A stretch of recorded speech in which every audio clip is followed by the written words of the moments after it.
लोग उसे बस किसी तरह मारना चाहते थे। ये बदरिया जो कभी किसी का समोसा तो कभी किसी की रोटी चुरा लेती थी, क्योंकि उसके भूखे बच्चे उसका इंतजार करते थे। एक दिन बदरिया किसी के घर से संतरा चुरा लेती है।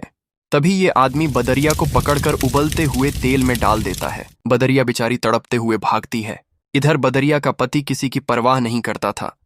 बदरिया जो चुरा कर लाती वो खा लेता और बस दिन भर सिगरेट पीता रहता था। लेकिन आज बदरिया कुछ चुरा नहीं पाई, तो बदरिया का पति उसको बुरी तरह मारता है और फिर खौलता हुआ गर्म पानी डाल देता है। बदरिया बेचारी बिलबिला जाती है।